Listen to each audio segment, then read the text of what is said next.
Our game is a top-down adventure that uses a grab-and-push mechanic to solve puzzles. It incorporates the use of both keyboards and mouse movement.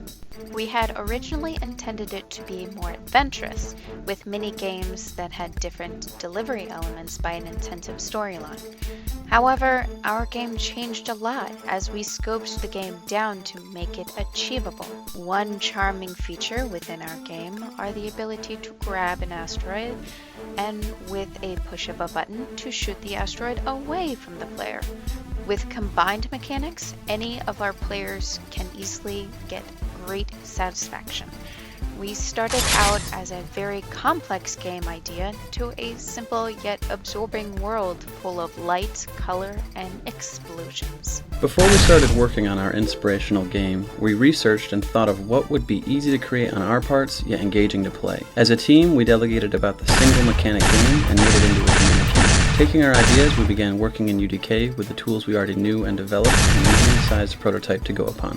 By the time we made it into Final Project 1, we understood that the key to our success was to keep the level design simple. We focused on fleshing out our mechanics and making sure things worked properly. For the first 3 weeks, our level wasn't too impressive to look at, but it was starting to become functional through scripting. The player's movement and also the push and grab mechanics were what we initially had to focus our skills upon. Each week we thoughtfully planned out what was important for us to focus on and then go step by step from there. We had come to understand in order to make our character move and function the way we needed it to, we started building our player character as a K actor instead of utilizing a pawn. Changing common grounds for a game meant we were already making it harder on ourselves for the future designs. Trying to do simple tasks that work easily with a pawn was not the same concept with a K actor. For example, activating triggers to move the player's start to test the game, as the K actor kept spawning at the player's start and not where you indicated in the editor. Hairs were pulled, yet at the same time it was a great learning opportunity for the team and allowed us to engage and learn new ways to do things in UDK. One of the major issues that our team came across was that we knew we needed custom scripting for a lot of the things that we wanted to implement into our game. We immensely needed some help, and that's the point where a programmer was brought in to work with us temporarily. During our time with Devin, we pulled as much information as we could from him, as well as working on scripting on our own. When we got stumped, we asked for his help so he could help us figure out a solution to our problem. Barely any of us were programmers within our group, so getting the opportunity to work with a programmer was a big help because there was still so much to do in a really little time.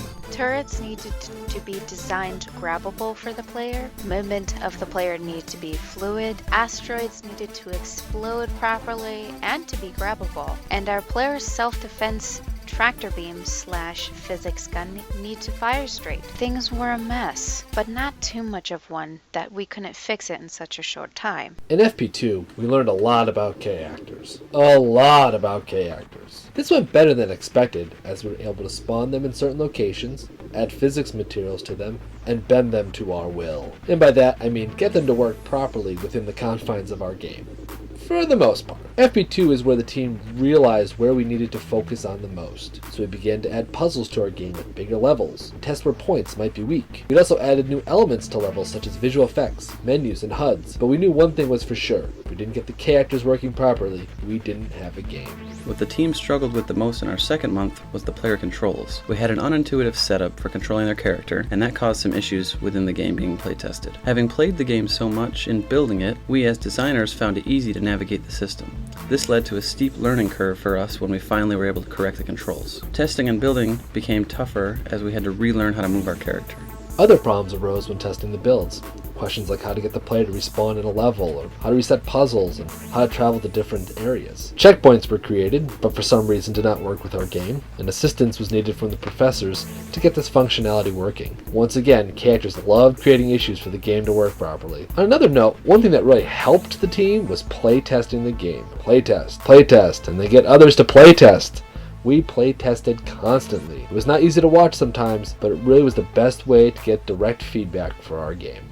As the final month came around, we had rediscovered that our best techniques as we utilized it in FP3 was really listening to feedback. We got a good kick in the butt at the first 2 weeks. We were told we were dangerously too close to not passing, as our game was not even where we needed to be. We were then told exactly what we needed to improve on. Personally, I partly thought half of it was true, yet I had a gut feeling they were just doing that just to scare us to work harder. Either way, it worked. The team then really stepped it up to the challenge. We scrapped our current level design, which was really not easy. We then revamped our games to contain a much smaller but fun puzzling levels that were easier to progress. It was the wake-up call that our team needed to take our game to the next level. Literally. What didn't work out well in FP3 was the amount we still needed to script, create, and put together in a short time. Our team struggled with scripting, and anything we tried to script usually took much longer than it probably should have. Even with direction and help from professors, we still struggled with this and made it difficult to move forward at times. The team had to rely on Kismet for many things, and this isn't always the best answer because things seem to work better and more consistently when they are scripted in. Even now, we still research what items we need, ask for help, and try to keep the focus on what's important for us in the time that we have left. For my personal experiences, I think it was a good experience to work with the team for a long period of time and see how the dynamics of a team change and play out over time. Also, when I started this project, scripting was my weakest skill, and now it's not strong, but it's a lot better than it was. One thing that I was surprised about with the final project was how quickly the time passed. It is really important to take advantage of all the time that you can to make sure the project not only gets completed on time,